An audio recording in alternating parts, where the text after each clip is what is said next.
you should get into it then. All right. So what did we do last time?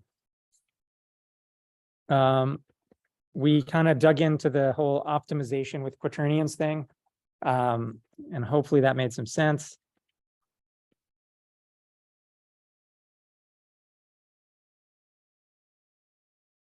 And, you know, this is a bit of a niche thing that's not maybe in a standard optimal control kind of course or whatever, but it is an extremely practical robots thing that shows up anytime you have a floating based system. So it's good to know about. It's good to know how to do it the right way. And that's that. So today, we're going to basically take all the stuff we did last time and then do control with it now, finally. So we're going to do LQR with Quaternions today. And we're going to use that to do Quadrotor control. Got a nice 3D Quadrotor example we'll work through. That should be fun. And it's actually like wild how well it works if you do the Quaternion stuff right. If you don't, it sucks. You do it right and just kind of wrap LQR around it, it's amazing. It like works beautifully. So we're gonna do that, and kind of that's the end of our discussion on this stuff. If you know how to do the LQR thing with it, you should be able to basically apply it then to ILQR, DIRCAL, all the other stuff, right? So I'm gonna kind of leave that as an exercise for you to figure out, but you've got all the pieces you need. You know, it's pretty straightforward how to apply it from there once you know the basic stuff. And if you can do LQR with it, you can kind of do all the other things we've done. And then from there, we're gonna really pivot and switch gears, and we're gonna get into yet another kind of like slightly off the beaten path topic that wouldn't be covered in maybe a traditional optimal control course, but is super robot, you know, kind of applicable, which is hybrid systems for dealing with contact. It's basically how we make legged robots and manipulators work when you've got to interact with the world. So that's what we're going to sort of start talking about. And that's a longer conversation. So we won't get through all of that today, but we'll kind of start that conversation and kind of keep going with it next time and get into some legged robot stuff. And all right, so that's what we're going to do today. Any questions about any of that or anything from last time? Or all right, yeah, good to go. Okay, so here's the LQR with Quaternions story. There are some quirks.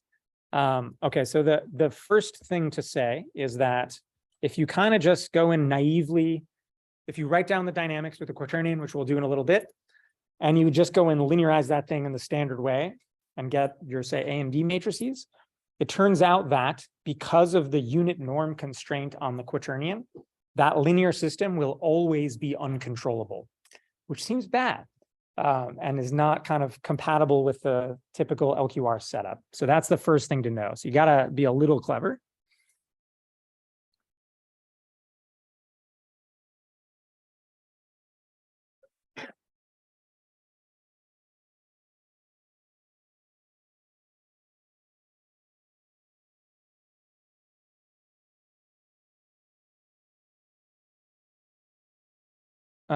Let's see.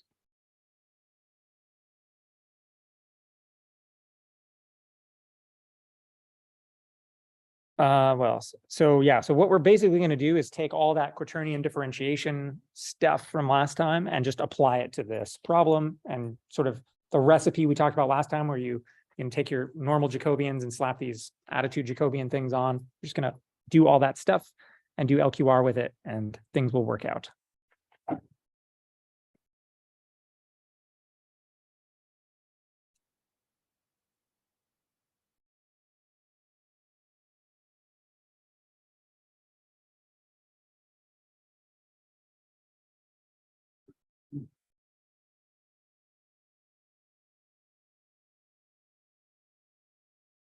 Okay, so here's how we're gonna start getting into this. And I guess I'm gonna talk some more about this today and kind of try to belabor it a little bit. And then Kevin's gonna talk about it some more on the recitation on Friday, because it seems like there's still some like pretty basic misunderstandings around like what linearizations look like when you have a nonlinear function and how that all works. So here we're gonna kind of be real explicit about it again. So given a reference trajectory that you want to track, say we're going to call that X bar K and U bar K for a discrete time system, where we have these kind of dynamics, xk, uk. Here's what the linearizing looks like, right? So we're going to linearize about the x bars. So we got x bar k plus 1, and we're going to look at this delta x k plus 1. This equals, if I plug the, sort of the deltas in here too.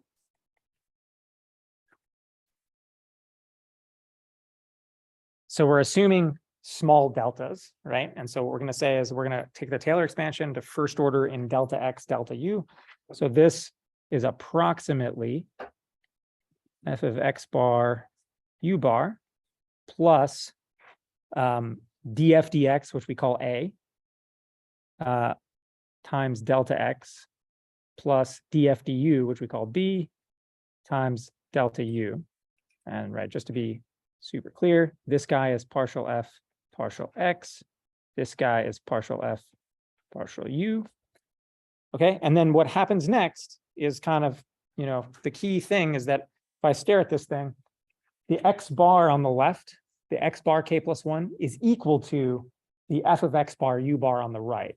And these things are just constants as far as I'm concerned, because I'm going to write this all down in terms of the deltas. So LQR is in terms of the deltas. When I do Newton, I'm computing deltas. So I'm just going to go ahead and not care about the bar on the left or the f on the right now. I'm just going to kind of get rid of these guys, basically, right? So now I've got delta x k plus 1 equals a delta x k plus b delta uk. That's all I need to care about, right? Does that make sense to everybody? Cool. Yeah. Okay. So that's kind of the linearization game. When we're talking about LQR or ILQR or Dirkall or whatever, and we're doing Newton's method and all this stuff, that's all you're doing. You're taking your dynamics, you're Taylor expanding it to first order in these deltas, and then you're basically canceling out the nominal stuff on both sides and just looking at the deltas. Yeah. So this only works if the x bar and u bar is dynamics critical, right? So x bar k plus 1 equals f of x bar u bar, by definition, right? The bar stuff. Oh, okay, I see. But usually, how would you get a reference trajectory? I have a reference trajectory. In this case, I'm assuming it's a given reference trajectory that is dynamically feasible that I want to track, right? And so that's what I'm doing. I'm just looking at deltas from that reference, and that's what happens. The thing you're talking about, maybe where you have where it's not dynamically feasible, what you'd end up with in that case is another term on the right-hand side, maybe that's like a residual or whatever. You can do that with Dirkall. And that basically just shows up as this, the C of X kind of constraint thing that shows up on the right-hand side in Dirkall. That's sort of legal there, but not here. Right? Does that make sense? Yeah. Cool. Okay. So if the system is already linear in continuous time, will that approximation be equal to? If it's already a linear system, then there is no approximation. I don't have to Taylor expand. So why do we do exponential? The exponential thing is to convert from continuous to discrete time for a linear time invariant system. The way to think about that is it's literally just if I have x dot equals ax, e to the at is the solution to that. That's what it is, right? For constant a. It is not the solution if it's x dot equals a of t times x, which the time varying case, the solution to that is not the exponential. And this came up a bunch on the homework, and this is why I'm talking about it. And Kevin's going to revisit this again on Friday, because there was a lot of misunderstanding about this. So if you have a time varying system, you can't use the exponential anymore. It's not the solution. And you have to either actually just integrate it explicitly, or you can do the thing I've advocated for a bunch, which is just linearize through the RK4 step, which is basically the same thing. Cool. Okay. Everyone good with this so far? Yeah, there was a lot of homework confusion, which I'm doing this again, but definitely if you mess this up on the homework, check the solutions and then show up on Friday, because Kevin's going to really go through this in another round of detail and hopefully make it stick this time. I don't know. No, not a big deal, but yeah, I understand a lot of you guys are coming from different backgrounds, and maybe a lot of you haven't taken a linear systems theory course. If you really want to do control, highly recommend taking a theory of linear systems type course, which ECE has one. There's a few floating around on campus, and they really do this stuff basically it's linear algebra for dynamics and control. It's kind of what that means. And there's a bunch of good stuff in there that is sort of I would argue, assumed background when you start getting into control and estimation stuff. And so you should really take a class like that if you haven't before and you want to dig deeper into this stuff. I'm trying to feed it to you, you know, on a just-in-time kind of basis if you haven't seen it before, but you should probably, you know, dig in a little more and get the background if you haven't seen it before. Okay, cool. So there's that again. Let's see. So what we're going to do now is like, okay, assume there's a quaternion inside X, right? And so what we're going to talk about now is for the quaternion part of the state, we're just going to do our attitude Jacobian trick to that part.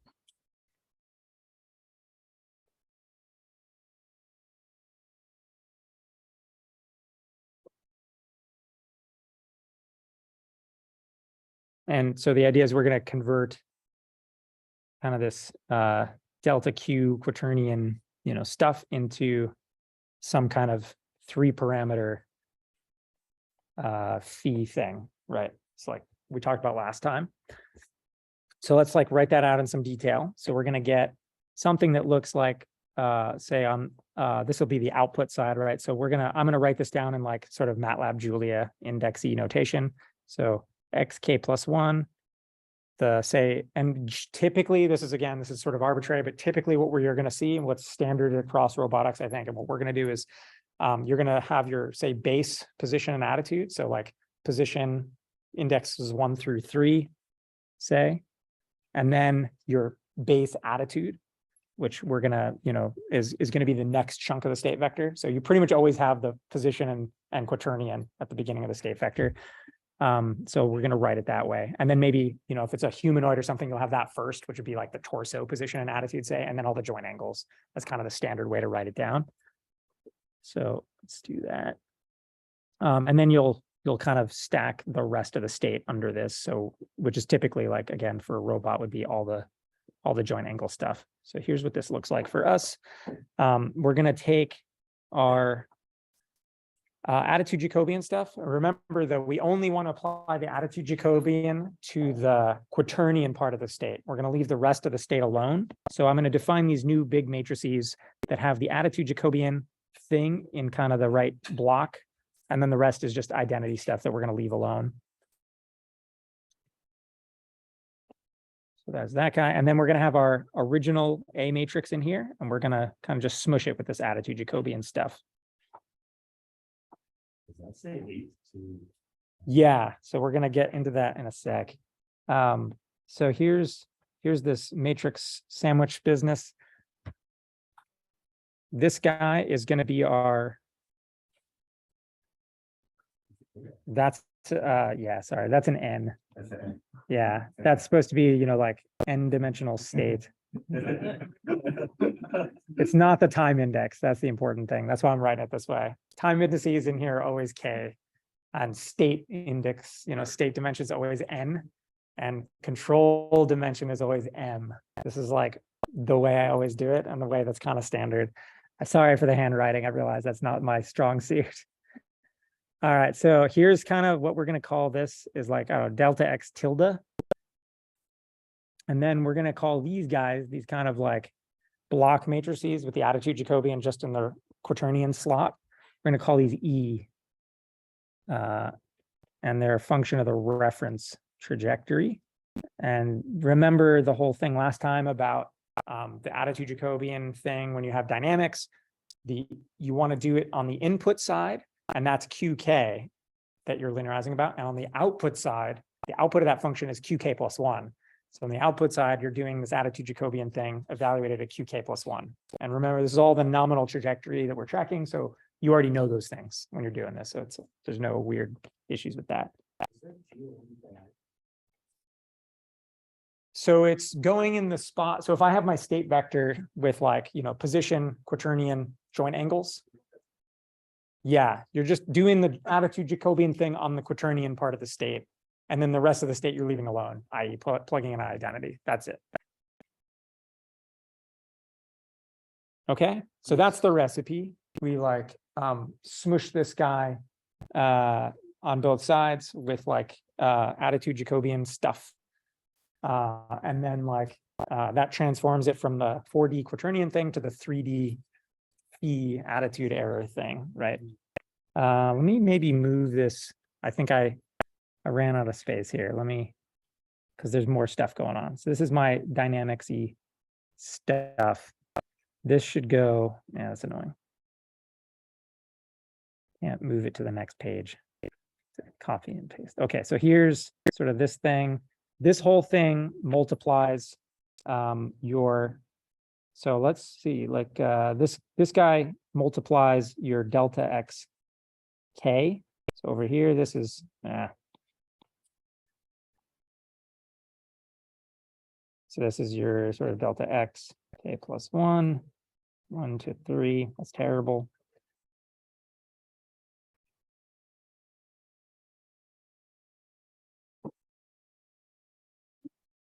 This is your phi k, and this is your joint angle stuff, say.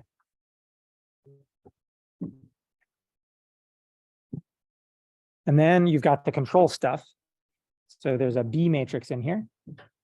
And this guy, so what is the input to the B matrix? It's U, it's the controls. There's no quaternion in there, so I don't have to do any attitude Jacobian to that. But the output of the B matrix has a quaternion thing in the output because its output is a state thing. So we only, on the B matrix, we do this only on the output side or the left side. So you get a E transpose x bar k plus 1 on this side. And then this is delta uk. Does that make sense to everybody? The A matrix has quaternion stuff on both sides. The B matrix has a U on the right, but spits out like a delta Q on the left. So we do this to the left side, but not the right side on the B. Everyone cool with that? Okay, so that's the recipe. And remember that attitude Jacobian thing is 4/3. It's gonna like transform those original Jacobians from like a 4D quaternion thing to a 3D phi thing. So it actually makes these things one dimension smaller. And that's kind of the magic that makes all this stuff work. So we're going to call these things, yeah, between Q and phi. So Q is the quaternion, and phi is a 3-parameter relative rotation, either a like Gibbs vector, an axis angle vector, vector part of the quaternion, or other angles if you're really, sadist. But we did this was all what we did last time, right? Does that make sense? So phi is 3D, Q is 4D with a unit norm constraint. And we know that two different Qs, plus Q minus Q, will give the same Q. Plus Q minus Q are the same rotation. And if you're computing like a phi in kind of the right way, yeah, it doesn't matter. Both Qs will give you the same answer, modulo some details that are a little sketchy in control. Like the key thing is not like the phi business. The key thing with that whole double cover plus Q minus Q thing is you have to be careful when you're computing the error. So if I have some Q ref that I want to track, I have to like basically compute the error, the delta Q, with both Q and minus Q and check that I'm getting the smaller of the two. Otherwise, I can get this unwinding problem where I think I have a 2π error, even if I'm right on it, right? And then I'll wrap the whole system around by 2π for no reason. So that's like the main thing to worry about. That is a real thing. It's not so much to do with the phi thing, it's to do with the quaternion itself. Yeah, what's up?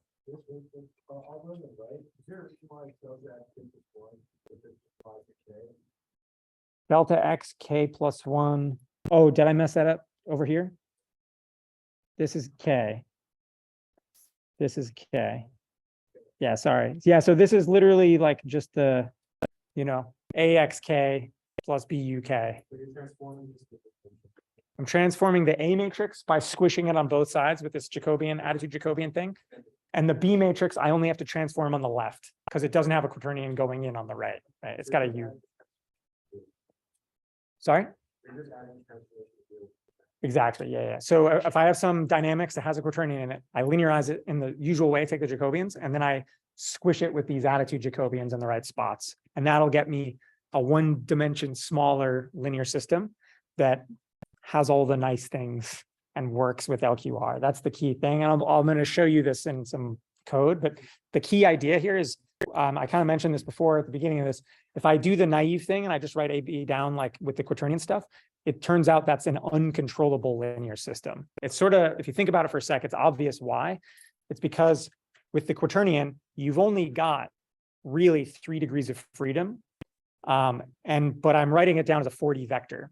And so the way to think about this is for a system to be controllable, if we remember what this means, it means that you can drive it to the origin, right? That was the idea. It means that there's some control that I can apply that over time can push me towards x equals 0, right?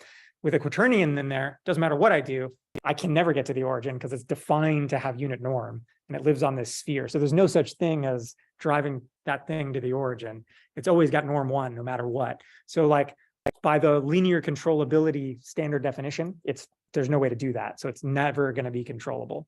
So the idea is I go to this 3-parameter error thing, which I can drive the error, that 3D error to 0, right? So that's the whole trick. That's why it works. Does that make sense? Yeah. So there's some subtlety in here. It's a weird thing, but it trust me, it works out. It is like the definition of controllability, like for 0 and for the angle we can have something. Yeah. So the idea though is like ultimately what I want to do is use LQR and use my linear control theory here. And so like the whole like unit norm constraint thing, that's a fundamentally nonlinear thing, right? It's like a quadratic constraint actually. And so it doesn't really play nice with my linear theory and my LQR stuff, which is all based on linear dynamics. So what I need to do, what I really want to do, which is what we're doing here, is we're taking the original sort of nasty error nonlinear problem, and we're being a little bit clever in how we linearize it to get a nice linear system that plays nice with all my existing linear theory. This is a recurring theme, by the way, that we'll see some other examples of.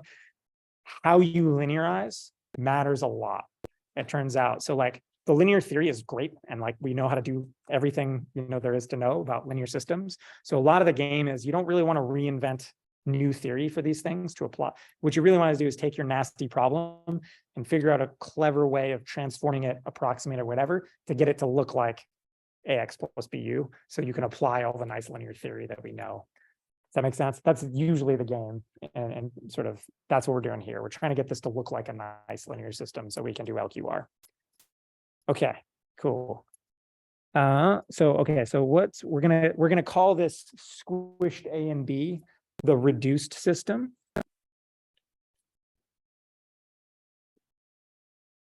So once we have these reduced Jacobians, we're going to call these A tilde and B tilde. We can write down, so to be super clear, I'll write that down again. So A tilde is going to be the original A squished by these attitude Jacobian things. And again, the A, the input and output sides look a little different. The B only has it on the left.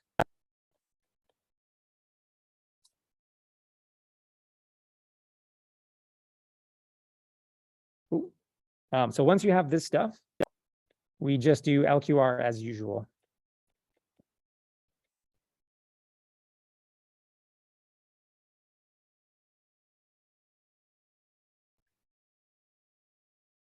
So that's it. And like I said, like this works. If you can do LQR, you can do TV LQR along a whole trajectory. So you can track like a backflip with this, or you can do, time invariant LQR, like around a hover to stabilize a quadrotor, all that stuff. And by extension, right, we can easily play the same tricks for ILQR or DDP and do trajectory optimization with this stuff and get like, crazy backflips, aerobatics, all that kind of fun thing.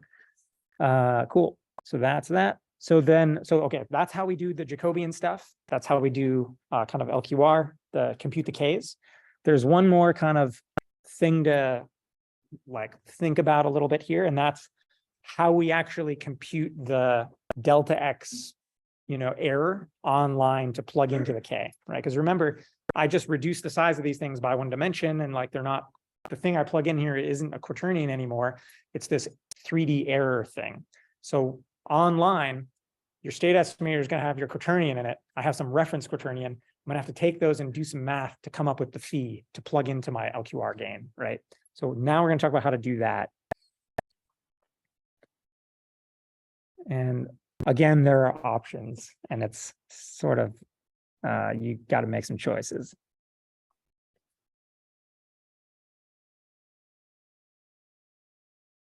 So we're going to calculate this delta x tilde thing before multiplying by our gain, our k from LQR. So here's what that looks like. And I'll kind of like dig into this and show you where this comes from right after this. So hold tight for a bit. So, okay, I got some xk out of my state estimator or whatever. This has my quaternion in it and somewhere in it.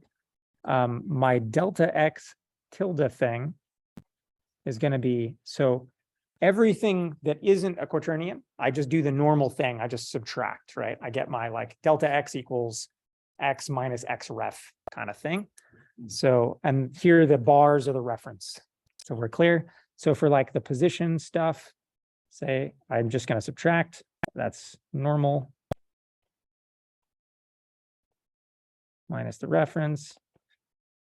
For my like joint angle coordinates, everything else in there, I'm going to do the same thing. So this would be like the rest of the state vector, just subtraction. But for this thing in the middle, the quaternion bits, we're going to have to do something a little weird.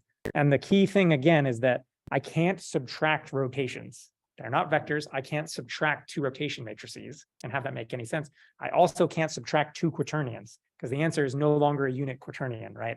If I take like two unit quaternions, subtract, I'm going to get something weird that isn't a unit vector anymore. It's no longer a valid rotation. So we got to use the multiplication operation to do this properly. So what I'm going to do is multiply the q and q ref in a particular way to compute like a delta q, the rotation between where I am and my reference that I want to be tracking. So that's like an error quaternion. I'm going to take that error quaternion, which has unit norm as a regular quaternion, and I'm going to convert it to this 3-parameter thing of my choosing, right? Could be, again, vector part of the quaternion, Rodriguez parameters, blah, blah, blah, Euler angles. You get the idea. So here's how we're going to write that down, and then I'm going to kind of derive this for you in more detail. So we're going to write it as phi of, i.e., we just apply that phi mapping. And it looks like this. It's a left multiplied by the reference, times your QK coming out of your state estimator. So we do this quaternion multiplication thing, then we take that delta quaternion thing and convert it into a 3-parameter thing. And this again is whatever 3-parameter thing you like.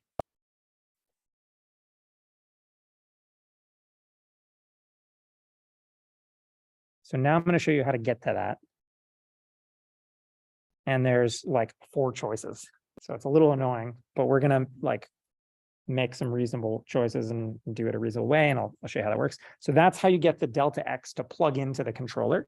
And then when you actually do ultimately your control is going to be your reference control. So for a quadrotor, you're going to linearize about hover. The U bar would be the hover thrust, right? The nominal thrust to just do gravity compensation and keep you in the air. And then this second term, the feedback term, is going to do, kind of disturbance rejection, stabilize you, that kind of thing. Okay, cool. Good. So now what we're going to do is show you how to get that weird middle term there for that like 3-parameter error thing. Okay, so computing sort of error / delta rotations. Okay, so first there are many possible conventions.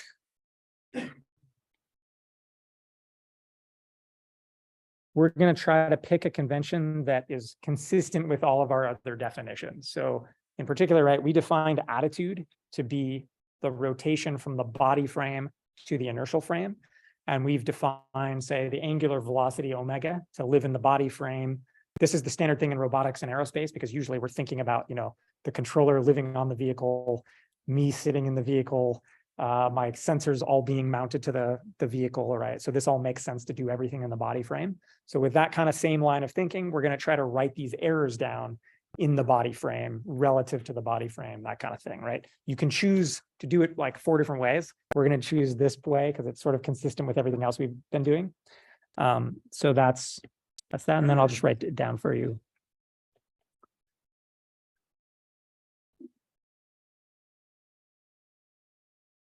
So this is going to be the rotation from the body frame, i.e. the current body frame you actually have.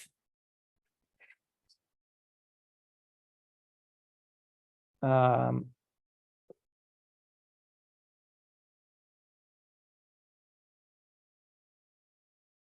from body frame B, and this is annoying, I just realized I overloaded the B matrix with the frame notation, but normally if I were latexing this would be like mathcal B or something, to, a weirder looking B to differentiate it. Anyway, so body frame B to the reference or desired frame.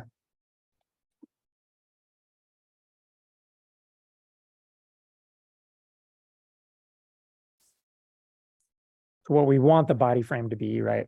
R. We'll call that R for reference. And so how is it going to look? I'm going to write it down in terms of rotation matrices first, with all the little superscript decorators for the frames. So remember, our attitude by definition is the rotation from the B frame to the N frame, the body frame to the world frame, whatever you want to call it. B's body frame, N is Newtonian inertial world frame, whatever you want to call it. And so if I think about kind of the way I'm defining this error, if I have my my reference attitude, my Q naught, my Q bar, the desired attitude, we're going to call that the rotation from R to N, right?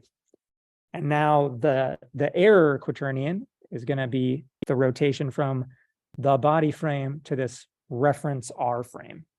Does that make sense to everybody? So that's how that all chains together. This is my actual attitude.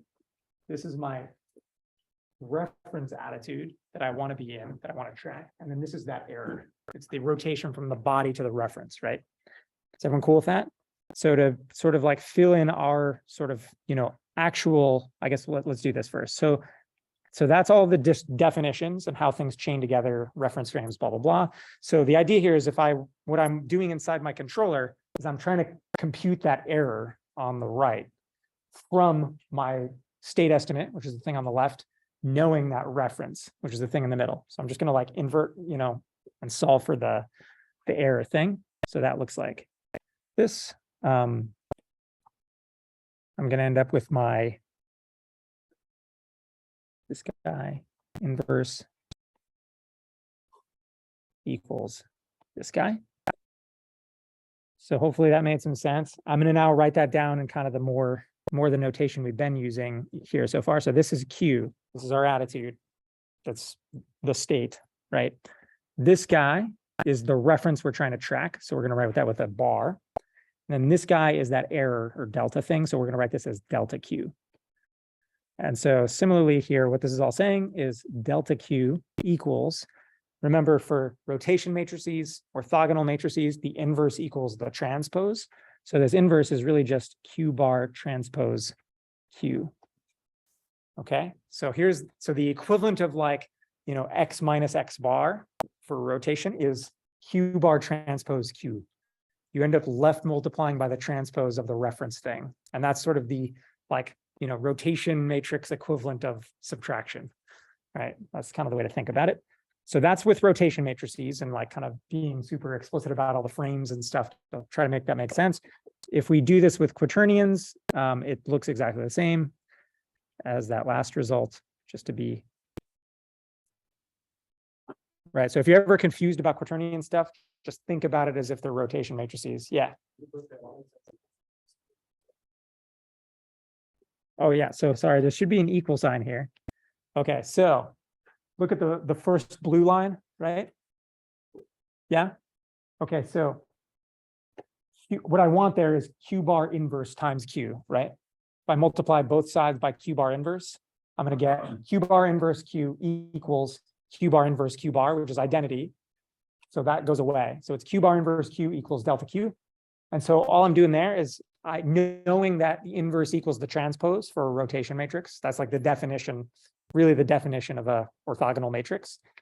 That's what you get. You just replace the inverse with the transpose, and that's it. Make sense? Cool. Okay, so if I do this in terms of quaternions, I get the same thing. Nothing is different. It's just, I'm going to write it using slightly different notation. And so this looks like delta Q equals, remember for quaternions, the transpose is this dagger thing or conjugate thing. So I'm going to get Q dagger times, where this is quaternion multiplication times Q.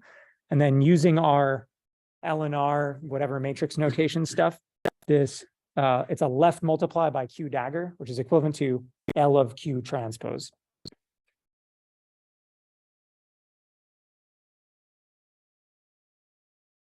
Okay. Oh yeah, so this is Q bar. Okay. Does that make sense, everybody? This is like a long roundabout thing, but the whole deal is you got to multiply, you can't subtract, and there's weird frame conventions and things don't commute. So you got to make some choices. And that's what ends up coming out. And that's what's there inside the phi, right? So you do this first to compute your delta Q quaternion thing. And then you're just taking that delta quaternion and turning it into a 3-parameter error. Cool. All right. Good. Okay. So that's that. That's how we do it. Everything else works. So now what we're going to do is go do the quadrotor thing. So as a sort of, I don't know, interlude, I'm going to like derive in some detail the dynamics of a 3D quadrotor. This is just, I feel like you should know this because it's a really common thing. And like quadrotors are kind of cool. It's not too bad. And I realize, you know, a lot of you haven't done sort of fancy dynamic stuff. So just giving you a taste, and I don't expect you to be able to do this on homework or anything, but either you've seen this before and it's boring, or you've never seen this before and it's over your head. I don't know. So hopefully we're all in the middle somewhere and it's something useful. So here's what we're going to do. This is sort of the center mass, like body of the quadrotor. And then we've got our 4 propellers. Mm-hmm.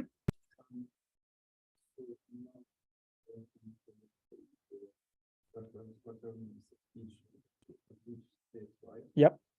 So the 3-parameter representation method is started, or because at the end of the day you are computing this x dot at the end, right? So this contains the 3-parameter representation. I didn't follow that.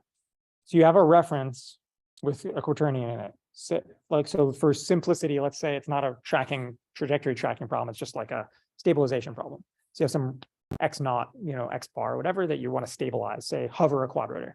Cool. So, okay, that thing's got a quaternion in it, which is the orientation you want to be in. I'm going to linearize about that, do this trick, and I'm going to write it in terms of this 3-parameter phi, which is the error from that reference. That's what that is. The phi is the error from the reference. It's computed relative to that reference. Does that make sense? No. Okay. So I have this reference quaternion. Say my state estimator says I'm here, and it's written as a quaternion in my state estimator. I'm using a EKF with a quaternion in it. Cool. So I've got these 2 attitudes, 2 quaternions. I can multiply them together, like I just showed, to get a quaternion that is the rotation from here to here, right? And that's my error quaternion, right? Cool. So the idea is that's still a unit quaternion. It's a real quaternion. It just represents a small angle, right?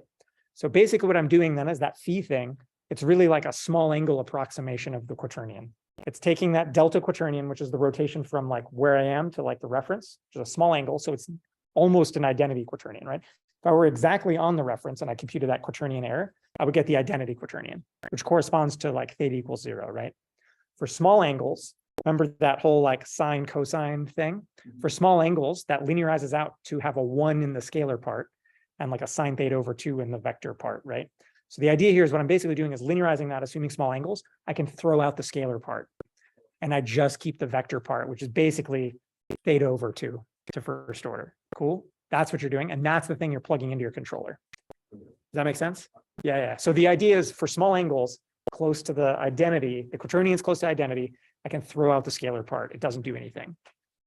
I can just use the vector part. Yeah. Can you ever explain why there's an 8?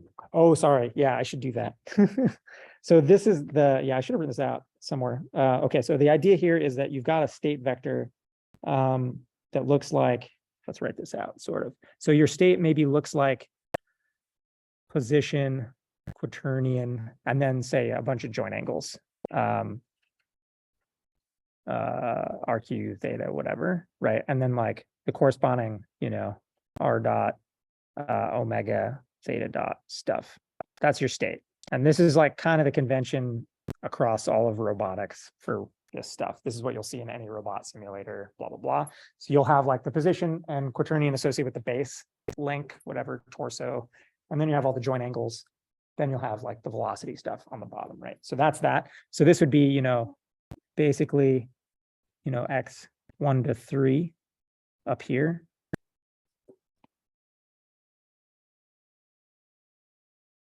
This would be X, 4 to 7. It's 4D. And then this is like X 8 to, N, where that's, for X and Rn. Or I guess, yeah, that's the configurations, whatever. You get the idea, right?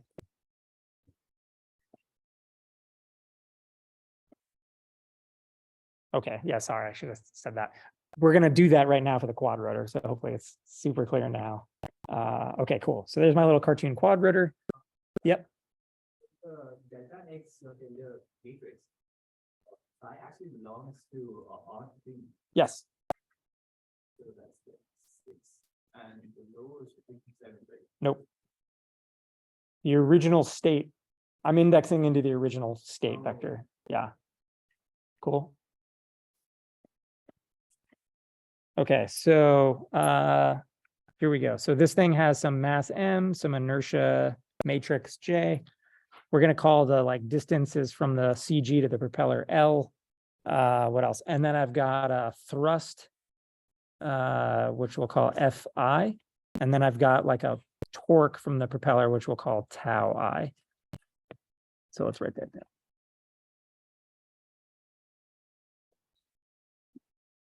Cool. So I've got like just basically a rigid body and a bunch of propellers that give me a thrust and a torque. And I'm literally now just going to like add up all the thrusts and torques from all the propellers and do sort of Newton-Euler dynamics. And then what the kind of conventional way to write this down is I've got like a whole bunch of, I've got 4 of these Fs, one from each propeller. And basically the thrust is proportional to like my motor current or whatever.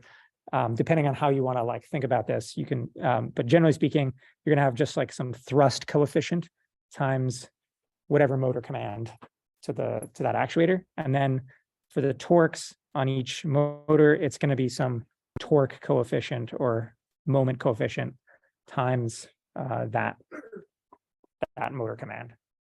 Cool. And then, yeah, your U is going to be a 4D, just 4 motors, 4-dimensional U.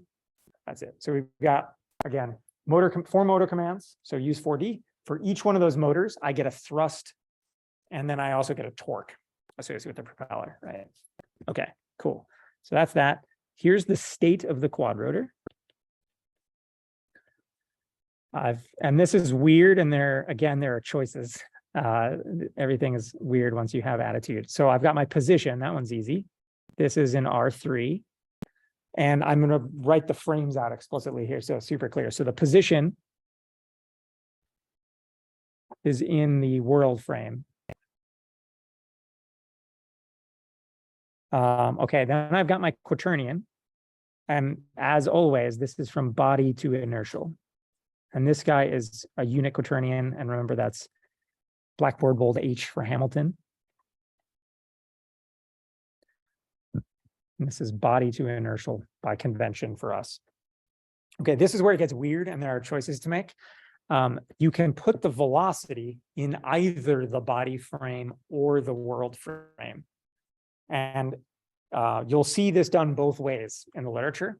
It turns out doing it in the body frame is actually the better choice for control. The reason is if I'm doing feedback on the velocities, if my attitude error is really big, the reason this works out better is my actuators are bolted to the body. So kind of the general theme here in, I would say in robotics is we want to generally reference everything to the body frame because we're like, if you're the controller's living in the body, you're in the body, if you're flying the thing, whatever. the actuators are bolted to the body and the sensors are all bolted to the body. So writing down everything in the body frame tends to work out better. Here, the reason this works out better is if I'm doing linear feedback on the velocities, if I have a large attitude error, if I write that velocity error in the body frame, it's in the same frame as the actuators. So if I do linear feedback on that, it sort of still matches up to where my actuators are pointed. If I write that velocity error in the inertial frame and I have a large attitude error, my actuators are in the body frame. So if I am like tilted over like this and I have a big velocity error in this direction, like the actuator, if I don't account for that rotation, the actuators are gonna, say if I have a velocity error this way, I should be pointing, this way. But if I'm flipped over 90 degrees, the actuators are going to now push me this way instead, right? That's what the linear feedback would say to do. So that's kind of the idea. You want to write everything in the same frame as your sensors and actuators. So generally speaking, with robot stuff, we want to write things in the body frame and it works out better. So we're going to write it in the body frame. If anyone's seen this stuff before, has anyone done Quadrotor stuff before? A few people. Has anyone heard of SE3 stuff here? This is the SE3 thing. So SE3 literally just means you write the velocities in the body frame. That's it. If you write the velocities in the inertial frame, you could still do it. It's not the SE3 group thing, but so all this fancy SE3 controller stuff you've seen is literally just what I just described. It's just writing the velocity in the body frame because the actuators are in the body frame and things work out better that way. Okay, so that thing's in R3, but it's in the body frame.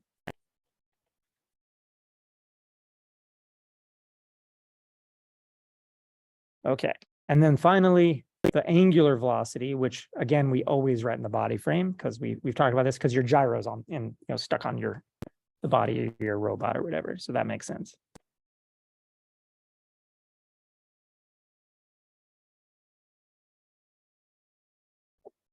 Okay, that's it. Okay, so now next thing to talk about is kinematics. And so what I mean by that is just the mapping between the velocities and the position derivatives. This is pretty trivial for the position. So position derivative, r dot, this is v in the n frame. Remember, in our state, we define v to be in the body frame. So I have to just rotate it. And so that's easy. I just use my rotation matrix or quaternion or whatever to rotate that thing into the right frame. So this is q times vb. And I know q because it's the quaternion, coming from the quaternion in the state vector. And I know vb, that's what's in the state vector. All good. So that's how we do that. And then the quaternion stuff we know how to do from, last couple of weeks. These are just the quaternion kinematics that we already know. They look like this. And, using our notation, it's this.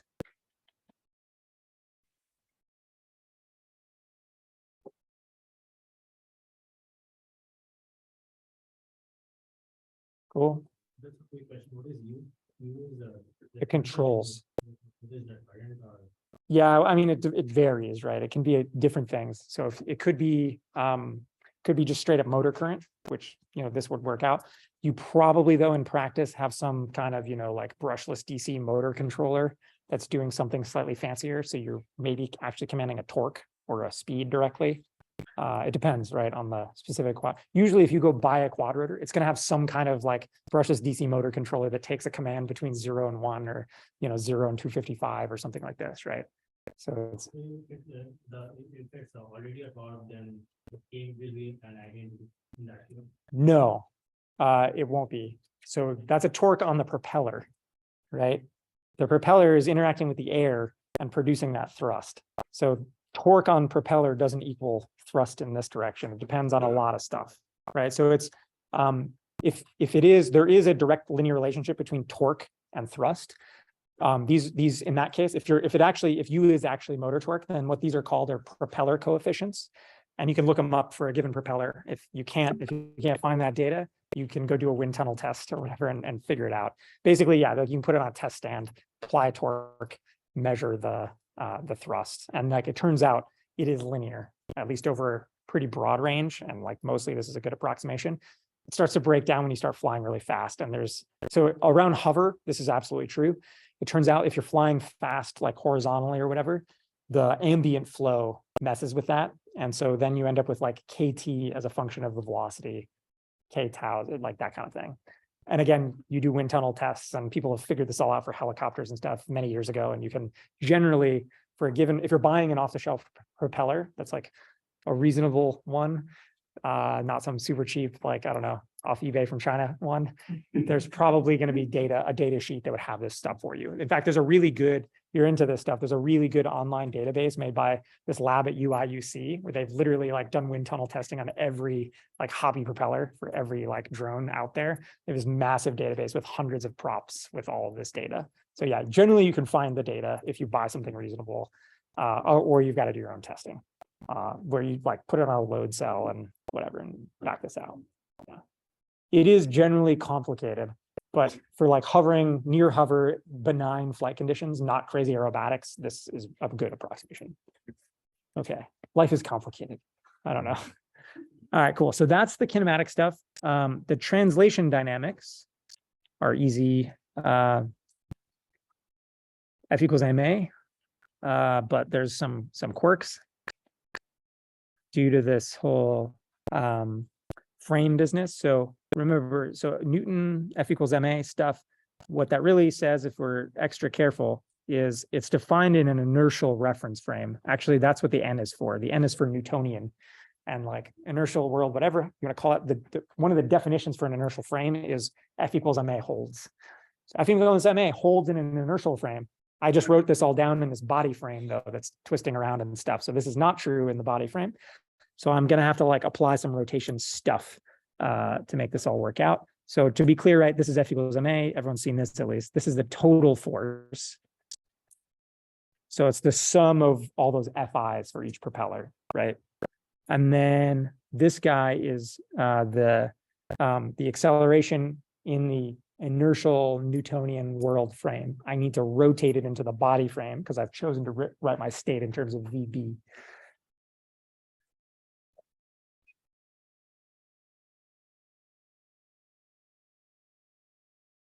So let's do that. And it's not hard, but you got to think about it a little bit. Okay, so here's the idea.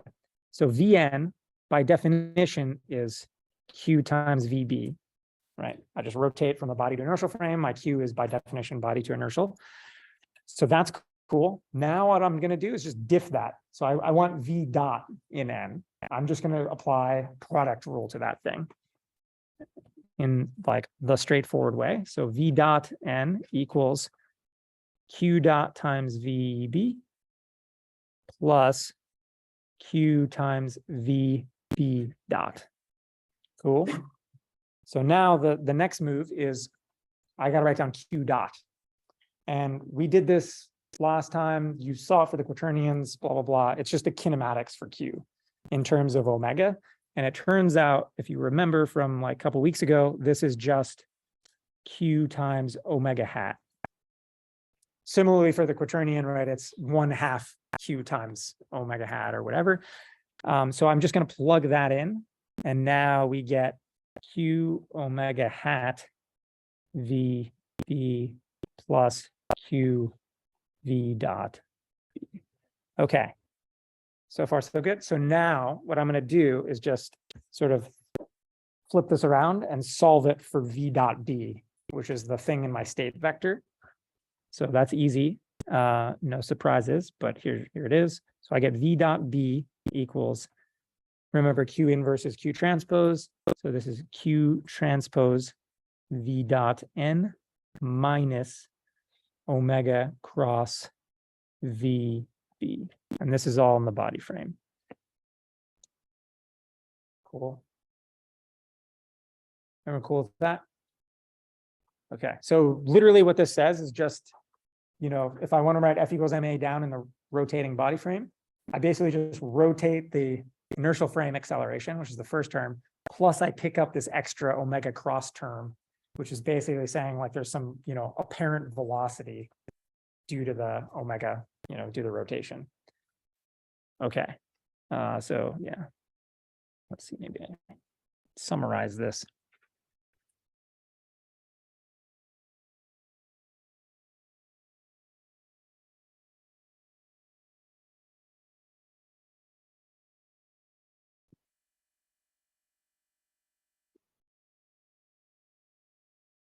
Cool. Okay, so the punchline in terms of the dynamics is V dot B is F equals ma. So there's that. Plus that extra term, just that extra. Okay, there you go. And then finally, the total force. Remember, this is like, yeah, what's up? Yes.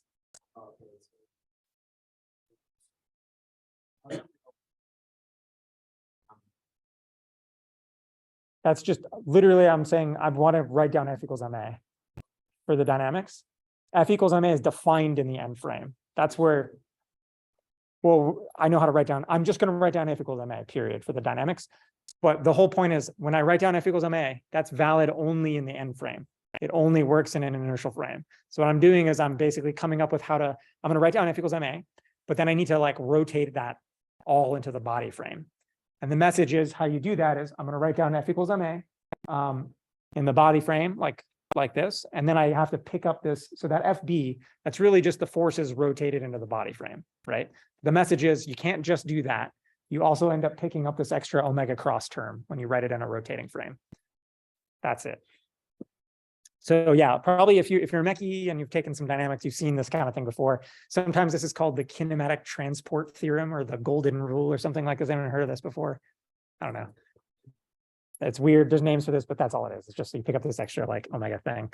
Okay, cool. So here's what this looks like. I'm just gonna add up all the forces. So the first force is gravity. Gravity is like minus mg in the inertial frame. So I got to rotate that from the inertial frame into the body frame. So that looks like Q transpose times like, minus mg in the z coordinate. So that's in the inertial frame, right? It points down in the z axis in the world frame. And then I rotate it with Q transpose into the body frame. And then I just got to add up all the propeller thrusts. And here in the body frame, all the propeller thrusts point in the same direction. They point in, say, like the body z direction. So that's easy. I've got, now I'm going to write down this B matrix. There's no X or Y thrusts, and it's just a bunch of these KTs for the propellers, the thrust coefficients in this bottom row, multiplied by my 4-dimensional U. All right, so this just adds up all the thrusts from all 4 propellers. And then I got the gravity term on there. Everyone cool with that? Okay, excellent. So that's the position stuff. Now we got to do the attitude stuff, the rotation stuff, which is not so bad.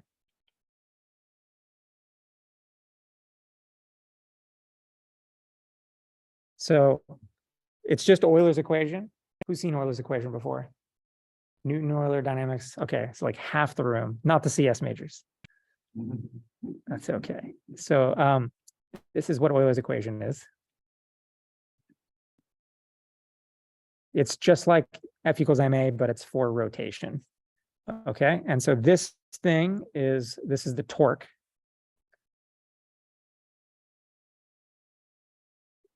This J thing is the inertia matrix.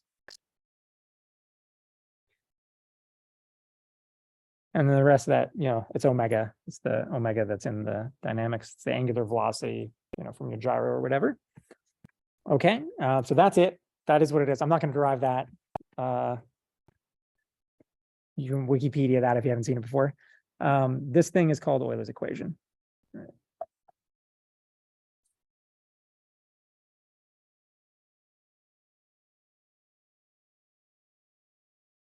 Okay, cool. And so that's it. I don't have to do anything to that. It's already in the body frame. Cool. All I have to do is write down the total torque.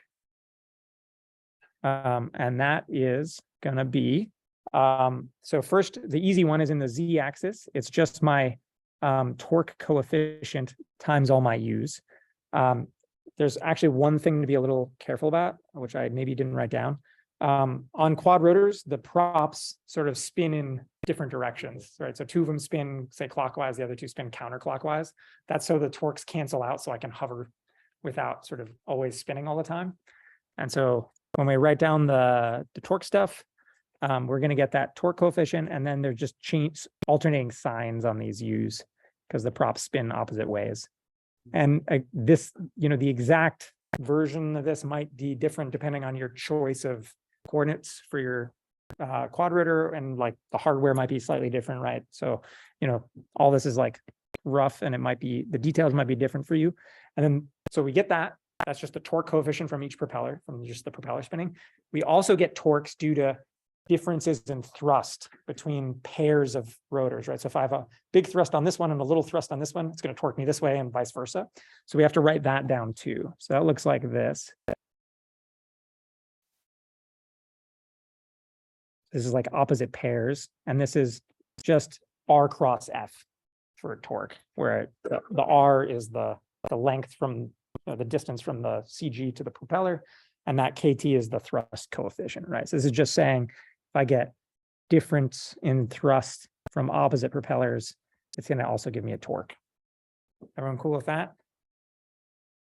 Cool. This is not intended to be an exhaustive derivation. I just want to I don't know, make sure you've seen this once in your life, if you ever care, and maybe you play with a quadrotor once in a while. They're cool.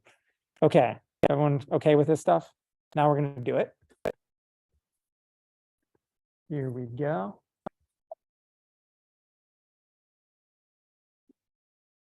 Live code demos are always scary. Okay, so this is kind of our usual thing. Nothing too scary. Hopefully this doesn't freak out on me.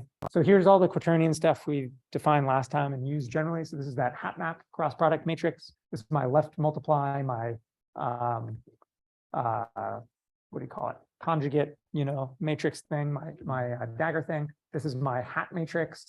This is Quaternion to rotation matrix conversion. This is attitude Jacobian. And here, this is my phi conversion things. So this is,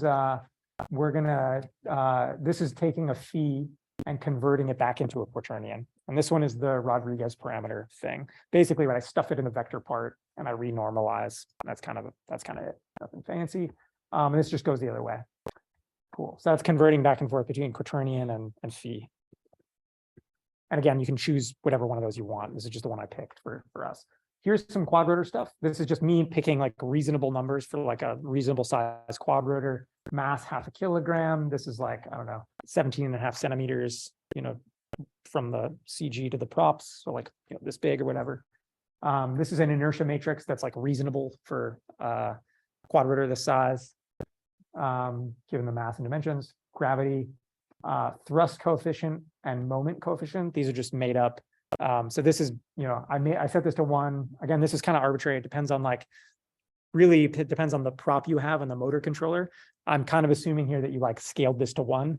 And if you do that, reasonable number for the torque coefficient or moment coefficient is something like this.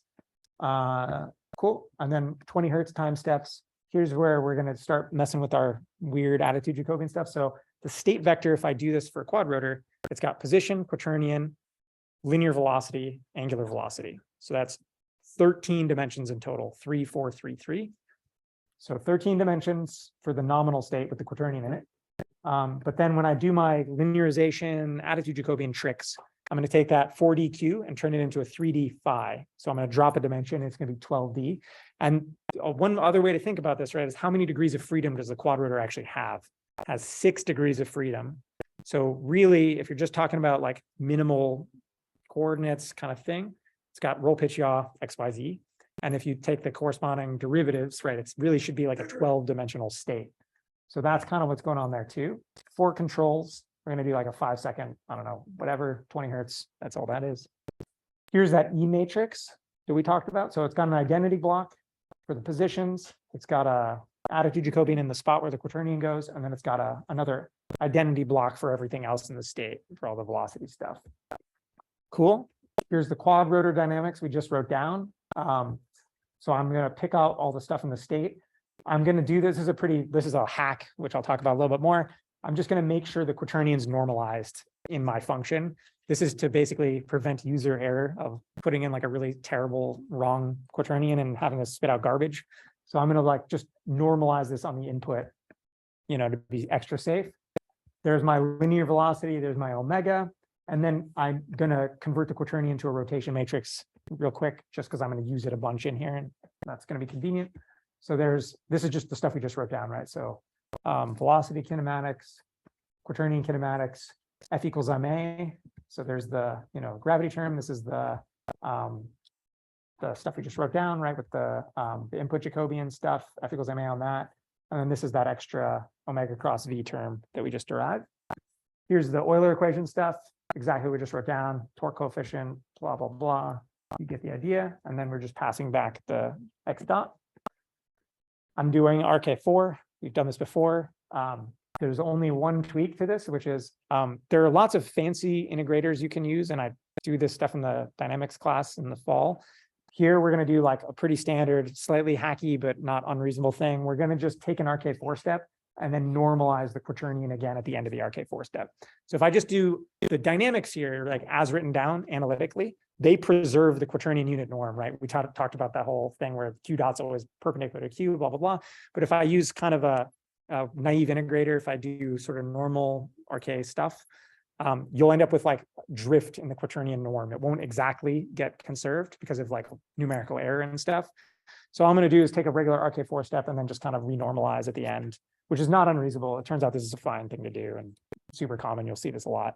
Cool. So those little hacks, initial conditions, whatever, I'm just making stuff up. This is sort of hover. So what I'm doing here is taking mg. And then again, it's I got 4 propellers, so it's mg over 4 for each prop. And then I sum that up over the 4 propellers, I get mg, and I get gravity compensation. So that's hover. It's reasonable. I'm going to make it hover 1 meter off the ground. And then this is identity Quaternion, so I'm straight and level, 1 meter off the ground. Everything, velocities are 0. That's my sort of reference position orientation. So now I'm going to linearize everything. And remember this whole conversation about linearizing, discrete time. The easy thing to do is just linearize right through your RK step. You don't have to use an exponential, whatever. This is kind of cool. So we're going to do that. Here's the kind of punchline for this whole attitude Jacobian discussion. If I do that, this guy's 13 by 13, right? This guy's like 13 by 4. If I check the rank on that A matrix, it's rank 12. It's 13 by 13, but it's rank 12. It's rank deficient. That is bad. And what's going on there is because the Quaternion is 4D, but it has that unit norm constraint in it, it's actually really only got 3 degrees of freedom, even though it's 4 numbers. So that shows up in the A matrix being rank deficient, right? The rank of that A is actually the number of real degrees of freedom in there. That's kind of what's going on, right? Okay, so that's sort of worth knowing about. And then if we compute the controllability matrix, remember we talked about this a while back, this is telling you, can I drive the system to the origin? Is it possible to stabilize this thing with LQR? So I'm going to compute that controllability matrix. Remember, it's like C, AC, A squared C, blah, blah, blah, for the number of, and remember the condition is that thing has to be full rank, i.e. the rank has to equal the state dimension to say that this is controllable. So no surprise, comes out as rank 12, even though X is 13 dimensions here. And it's the same reason, A is rank deficient, blah, blah, blah. So this is an uncontrollable linear system. So according to like the LQR theory, no good. I can't control this thing. And again, we talked about this already. I can't actually drive the Quaternion to 0 because it's got that unit norm thing. So that makes all makes sense. So now what I'm going to do is I'm going to do my attitude Jacobian tricks on A and B, like we talked about. Here, remember, it's supposed to be at QK plus 1, blah, blah, blah. Here it's Q naught on both sides because I'm stabilizing it at a hover.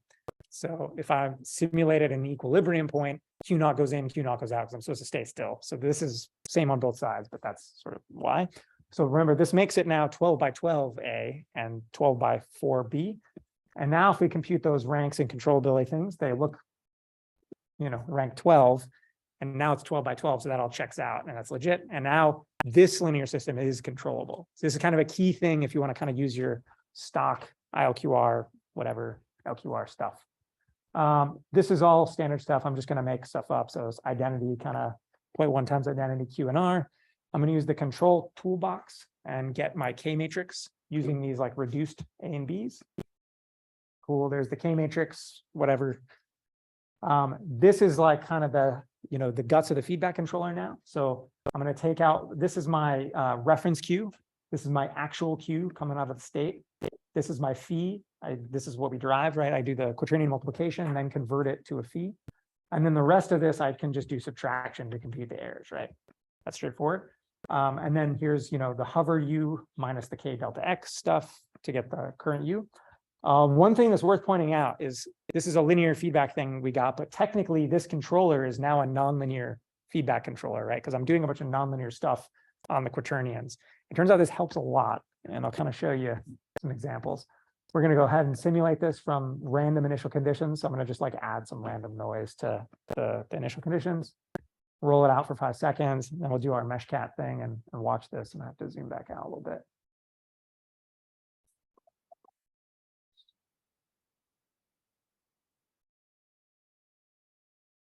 Cool. Oh yeah, so that was actually pretty nuts. Let me run this a few more times with like random initializations.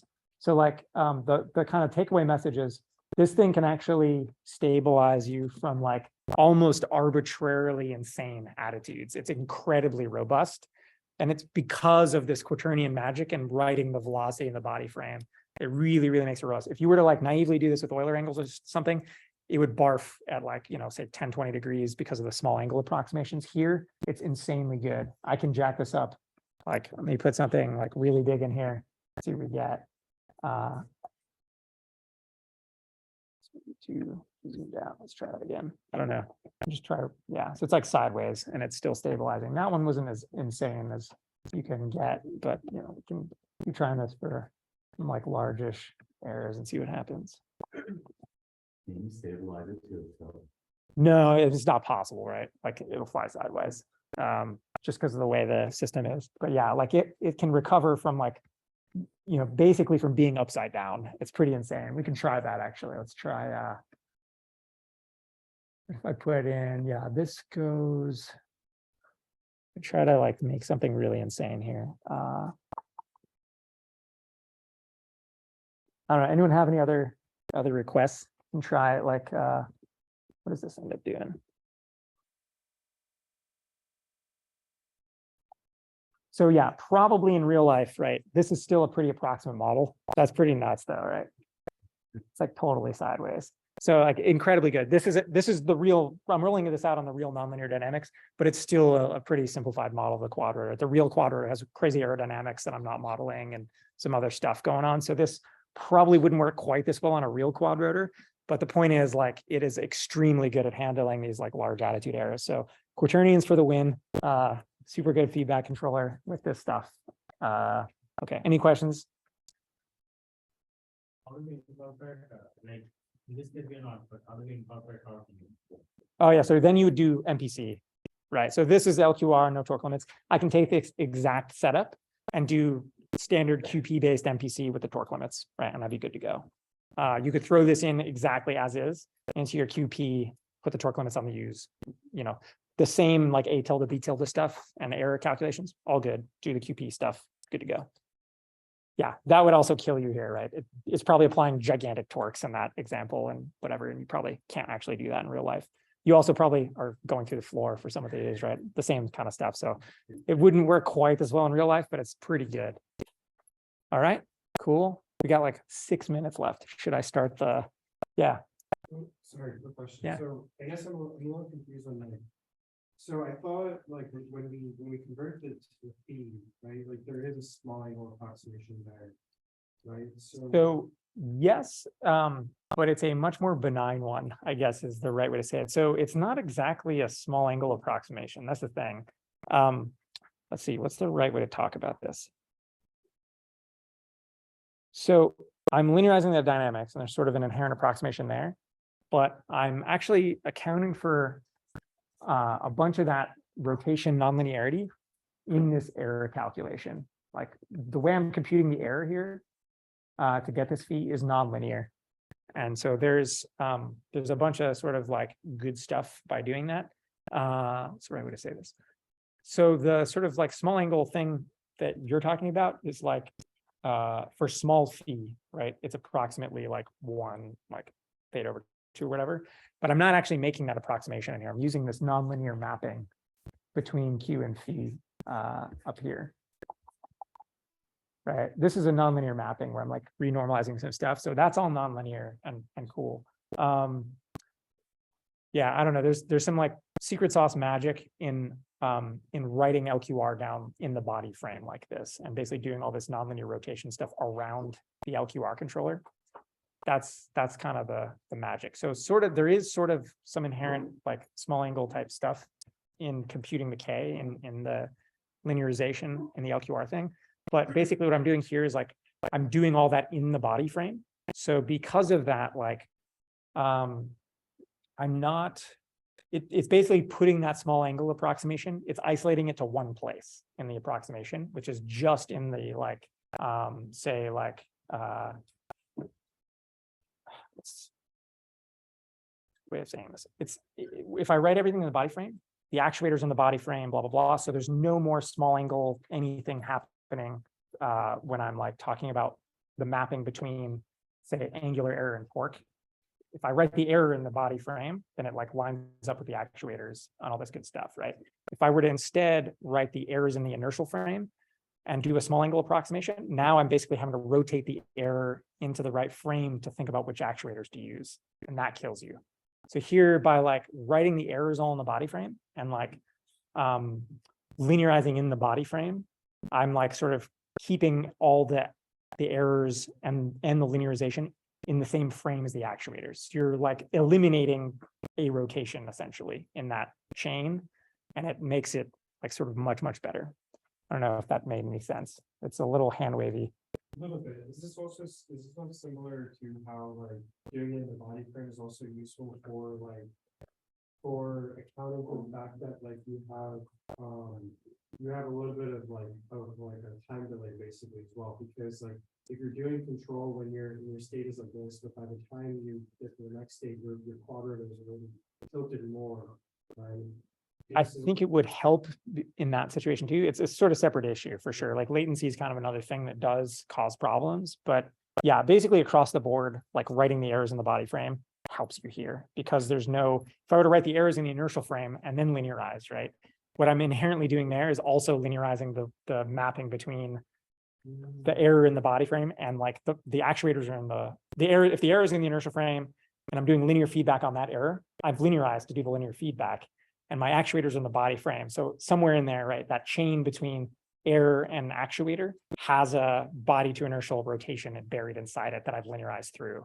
If I write the errors in the body frame and then linearize, now the mapping between error and actuators, there's no rotation in there. It goes straight in. So that's like a much, much better place to linearize. And it's like all in the same frame now. So I basically like moved that rotation away from the feedback controller, linearization, and into this outer loop error calculation. So I've rotated the errors into the body frame and I've computed all the linearizations all in the body frame. So it's like a way nicer thing. I've like eliminated those rotations from the sort of the dynamics that I've linearized. It's kind of maybe the way to think about it. You think of it as essentially like when you're linearizing, you're doing your projection from it's like curved sort of hypersurface to locally flat type thing, and by doing the rotation first, Yeah, you're getting to a point where that projection is much closer to reality. That's not a bad way to think about it Like either. projection first, then rotating, and it's like yeah, there's like a bunch of ways to think about this, but yeah, another way to think about it is like in terms of that Quaternion sphere business.